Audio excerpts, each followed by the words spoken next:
Hello there, my beautiful brothers and sisters. I hope you guys are having a lovely day. You're honoring yourself, you're honoring your truth, your message, your light, your inspiration. You're taking steps in your life to better yourself. Amen, amen, amen. And in today's video, we're doing part 3 of the most important relationships in your life. In today's video, we're going to be talking about relationship to others. And so before we progress and get into the details of that, I want to recap on some of the previous videos. The most important relationship in your life. This is a catalyst for change and empowerment is divinity, God, spirit. And once you start building that relationship that's always available to you here, now, in the moment, it will allow you to begin making changes within yourself and with your relationships with other people, because values are starting to be built in, integration is starting to build in. And a great question is, how would you act if God, spirit, a higher source was watching you? How would you engage with other people? And with that, it gives you inspiration to change, but also the compassion and the love of where you're at right now in this journey of coming back home, of coming back to your center, of coming back towards your truth.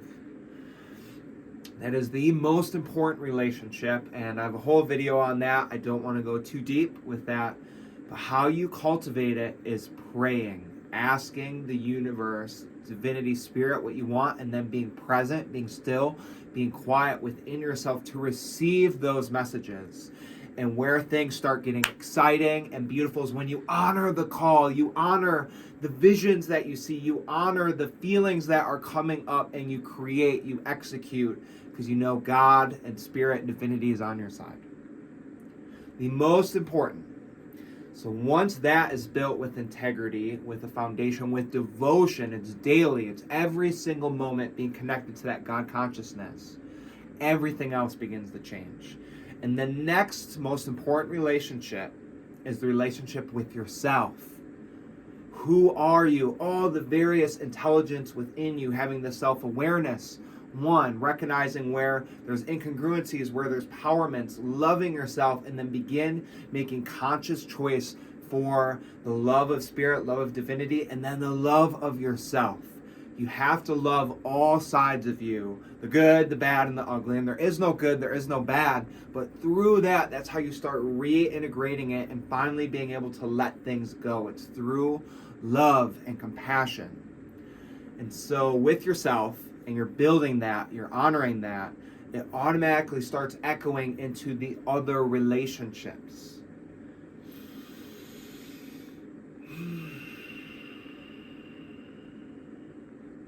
The relationship with yourself. How are you? What are you feeling in your body? What are your emotions? What's your physical health like? What's your mental health? Your sexual health? All these components. And it's about honor. How would you view yourself? How would you think? How would you act if you were divine? If you were honorable and sacred in every single aspect? Your life would completely transform. It would elevate. And you're building that belief. You're building it through conscious choices each and every single moment. Divine, sacred, that comes with love and compassion and presence. It's beautiful, it's beautiful, it's beautiful. And with these two relationships, these are the only two you can control. Everything else outside that, you have no control over. You just honor, witness, and then have some protocols and routines to create an empowering life, to create a circle around you that's going to uplift you, that's going to inspire you, motivate you. And I'll go into the details a little bit of that. And these three are the most important. God, divinity, spirit, yourself, but how you relate to others. Your relationships with other people, because we're all mirrors. We're all vessels. We're all here to illuminate parts where we could help grow, help evolve. And the people who have been doing the healing work, they're going to naturally trigger other people. That is their purpose. Not as their purpose, but it happens. And through those moments, people have opportunities to see themselves.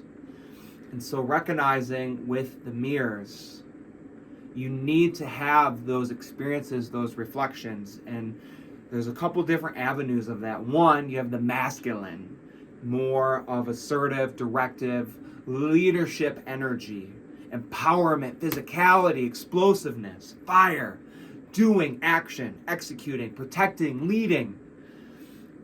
How do those relationships bring things up in you? What comes up? What do you feel? What do you experience? Do you feel safe? Do you feel safe with masculinity in your life?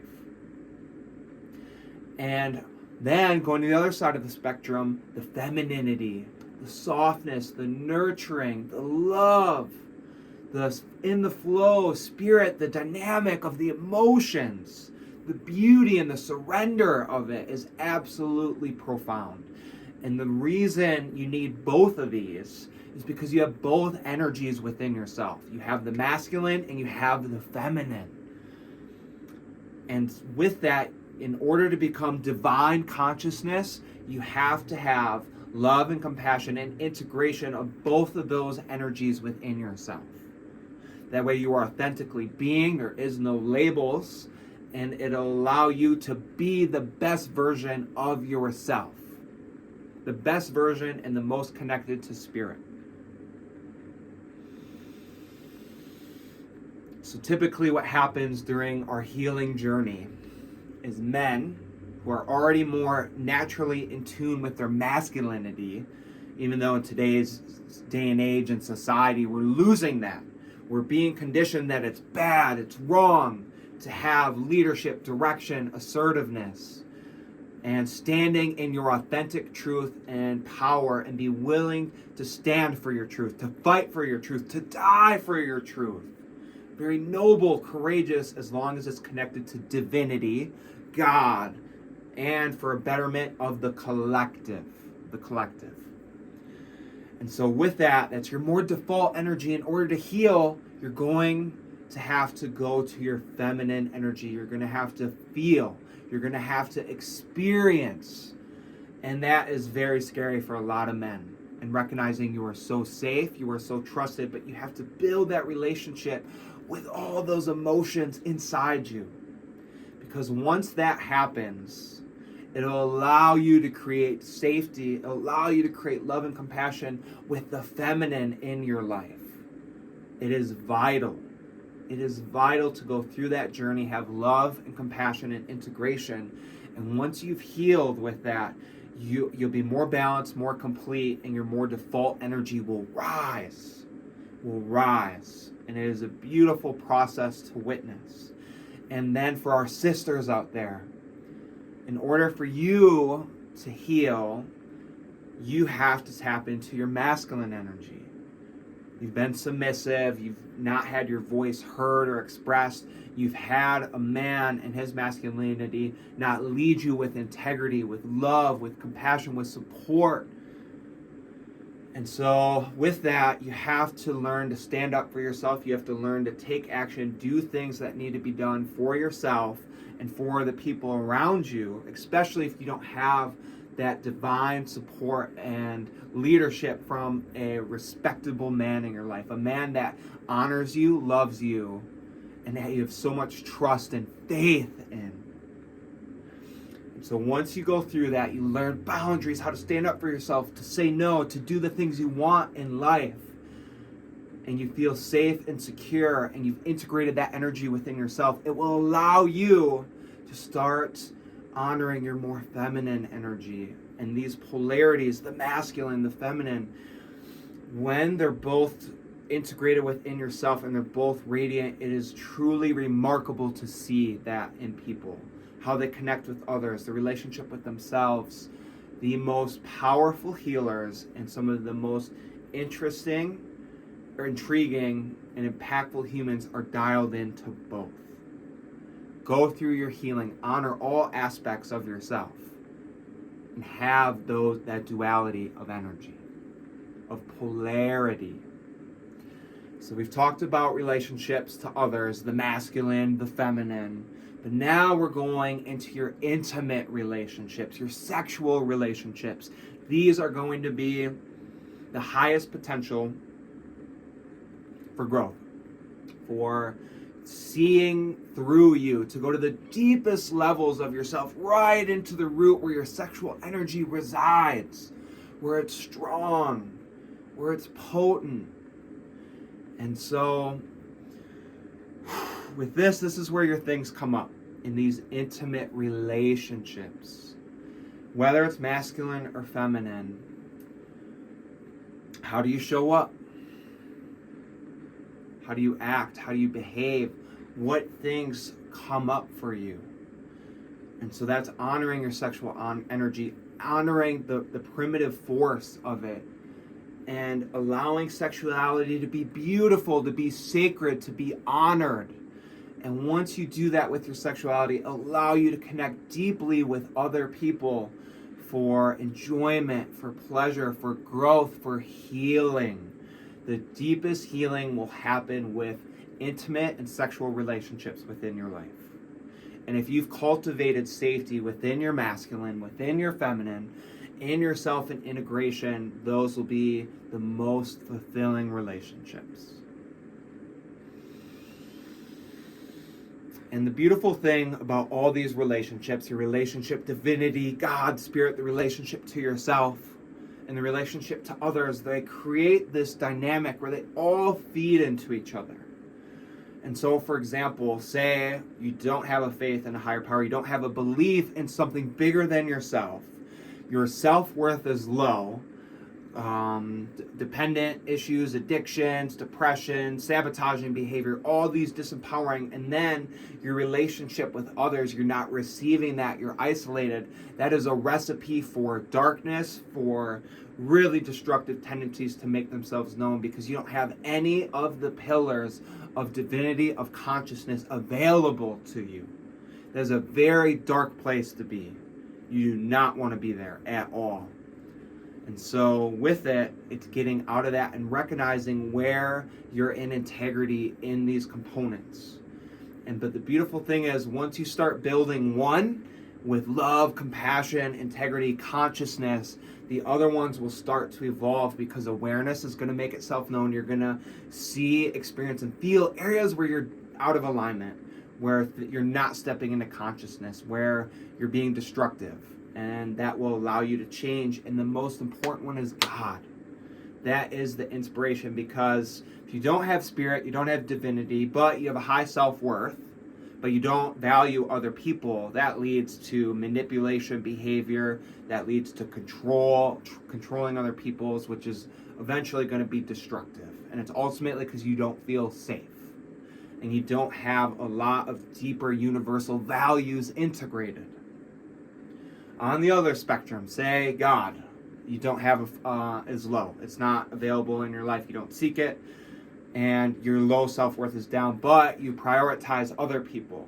You're trying to get something from them, validation, love, support, whatever you feel like you need and want in that moment. And with that, if you don't honor yourself, and you don't have spirit, you're going to attract people that are not serving you, could take advantage of you, abusive relationships. And you will keep repeating those patterns over and over and over until you learn the lesson. And the quickest way to be a catapult for that is with spirit, is with divinity, because once you build that, it will start integrating the changes with yourself and with others that will help you grow, help you evolve, help you with hope and motivation to change your life.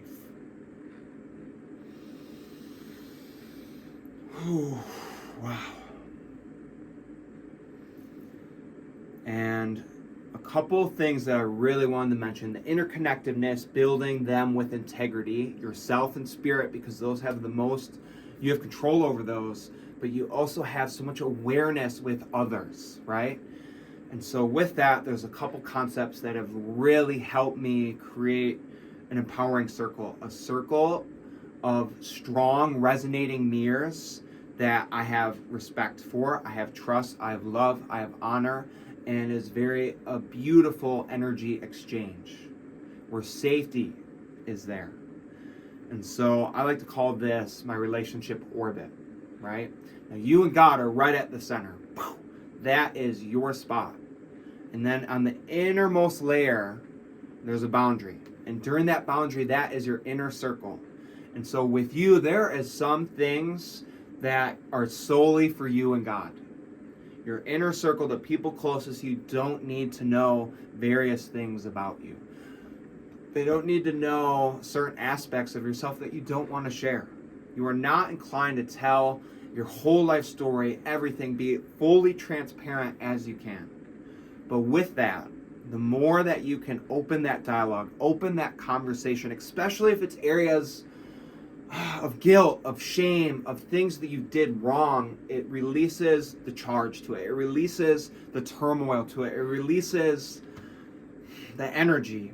And so finding people that you could trust that are in your inner circle or professionals will help break up some of that energy that's stored. So there is value and there is potency for revealing aspects of yourself, especially the darker side. That's how you build a relationship. Intimacy. You're seeing deep within another person, and it's a give and take component. It's a receiving and a giving. You have to express and share parts of yourself. So you have your innermost circle, people that you have trust, that have shown up time and time and again. Their actions are congruent with their words. You've had a lot of mutually fulfilling experiences, and you know that during times of conflict, they still were true to themselves. And this is the point where values come in. Values. What is your roadmap? One, and I'm digressing a little bit, the roadmap for yourself. What do you stand for? What do you want to embody?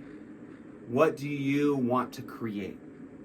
And so I'll have a list underneath of some that have really helped me grow and evolve. And so, for example, my first three, and I have a list, I read them each day to really help set that intention. I value honoring and serving the divine and leading by faith, putting spirit, divinity, number one in my life. I value radical truth and transparency, being as open and clear and as authentic to myself and to God as possible. I value authenticity and genuineness. I value that because I want to attract people who are in their energy, who are them, who are unique, who aren't going by the status quo. And you know what? Be you, be different. We're not meant to be the same. We're meant to have various strengths and weaknesses. So when we come together, we have this beautiful polarity, these beautiful insights and wisdoms.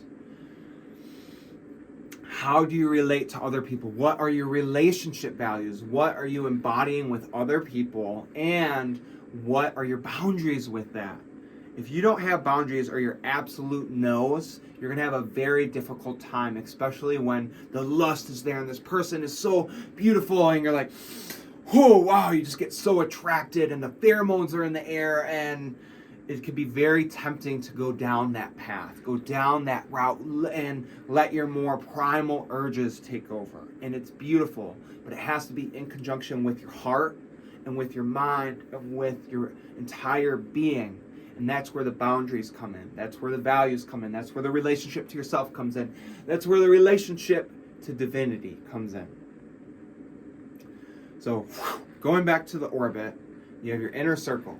And then there's another layer outside that of people, acquaintances that you're close to, that you've had a couple of experience. Overall, it's a very good energy exchange. And they're in the process of moving closer towards your circle. Now keep in mind, you only have so much time, energy, and presence. What are you focusing on? What are you growing? Now some people get a lot of value from relationships and they build and cultivate them. That's awesome. That's beautiful. That is amazing. But there's only so much you can give. There's only so much energy you can give out. And so with that, why not choose the people that choose you, that are in alignment with your life, that there has been safety, love, compassion, trust that has been built through actions Invest in those, because they're going to invest in you and help you elevate to your highest standard, the highest expression, the highest truth that you could be. Invest in those.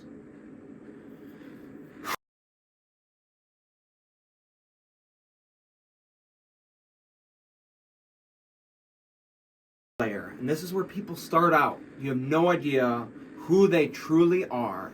And so it takes time, experiences, getting to know them, getting to feel their energy. And based on how they show up, not what you think them to be, how they show up, they will start moving to deeper layers of your inner circle.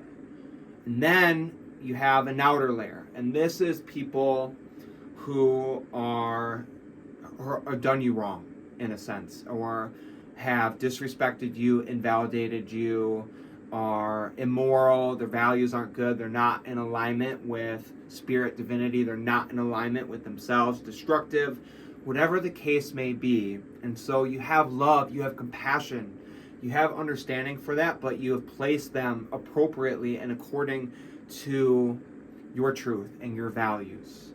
And so for me, there's not too many people in that circle. Most people are neutral. But when it comes to them, just say, hey, that's it. And then you honor your energy, you honor your attention, you honor your presence, and boom, you move on. And the reason why you still have love, compassion, understanding is because we're all human. We're all learning on this journey together. And some people haven't been shown the way. They haven't been shown love. They haven't been shown integrity. They haven't been shown communication, the higher components of what's available to them. And so people can change. People are growing and evolving, and it's having that attitude and allowing people to show up. And it's a beautiful gift to give to other people as they step through that. But recognize change. It's a difficult process. It takes time, and allow people's actions. And if people have repeatedly done a behavior, you've communicated it, they need to be out of your life. Out of your life, you honor yourself, and that comes with discernment and being able to walk away. And this orbit is always changing and growing, right? So people are coming closer, they're getting layers deeper. Oh, wow, there's a big conflict. I saw some manipulative behavior. I'm going to move them out a little bit. And with each layer, how I process it and who gets my full undivided time, energy, and presence is going to vary. The people in my inner circle, they're safe. I feel great with it. There's trust, immediate energy, boom, immediate time. It's fulfilling, instant. People who are not in alignment with my values, more neutral, or in some of those deeper layers, they don't get access to this. They don't have my undivided attention, because I'm choosing to honor myself, honor spirit, and honor the people that are incongruent with that, because there's only so much to give.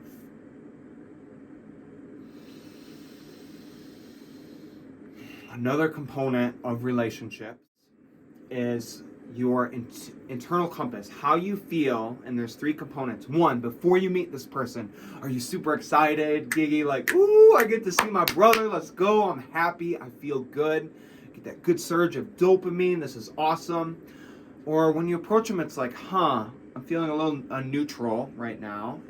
Interesting. Is this my own internal process or accumulation of some of their behavior and how it's impacting me? Having that discernment, know what's going on, and then approach.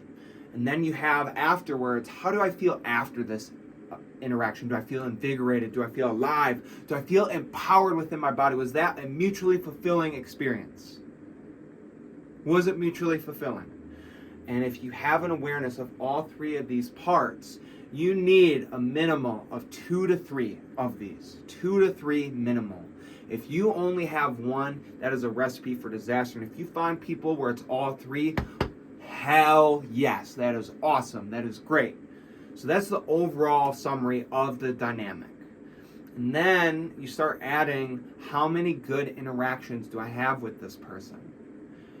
And I can't remember the exact ratio. If you guys are curious or have insights, I want to say it's 5 to 1. You want to have 5 positive, strong reactions with people and have 1 that is maybe out of the blue, and the number might be higher. The number might be higher. But with it, it's recognizing too that conflict is going to happen in any relationship. Any healthy relationship has conflict, but it's how you show up in those moments. It's, do you still are in alignment with your values, with your integrity, with your practices? Are you still honoring each other and trying to collaborate and see the highest truth between both of you?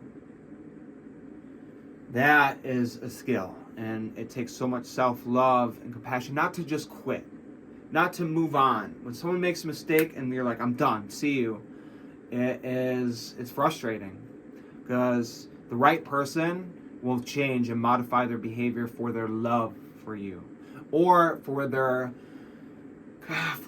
passion, their drive, their tenacity for the highest truth. In order to do that, you have to have the ability to say, I was wrong. You have to be able to apologize. If you cannot do that, you are wasting your time with somebody. You are wasting your time. It's like having a relationship with a brick wall. Don't take any accountability, redirect. You can't grow from that. You can't evolve from that. You can't build a deeper level of intimacy. It is impossible.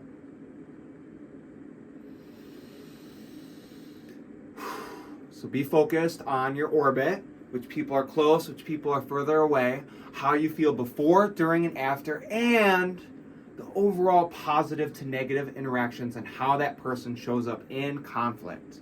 If you have a relationship that's solely rainbows and butterflies, someone is being inauthentic.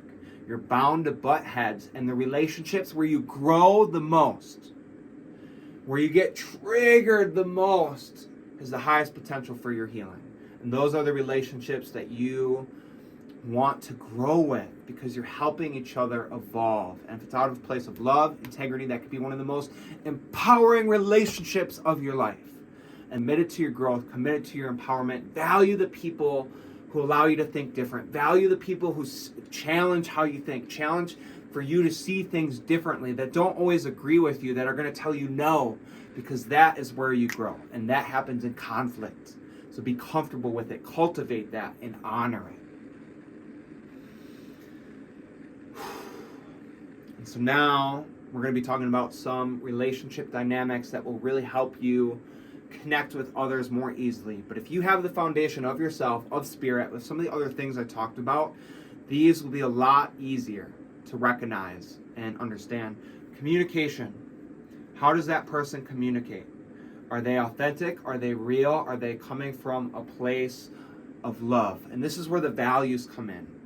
One of my relationship values is I value respect, love, trust, and honor within my relationships. And with it, I value relationships that have that build that grow that, because it's beautiful. It is beautiful. Do the person in your circle, do they have that for you? If not, you're not going to be able to grow and allow it to build very strong. And then you have, I've already talked about values, how you stand, how that person shows up. But with that, that's more the light, that's the positive. You have to know the shadow aspect as well. You have to know it, because as you're stepping into your light, you are going to have components of your shadow. So for example, for me, when I was working through my stuff and my problems where I didn't show up, I recognized with my attachment style, it was disorganized.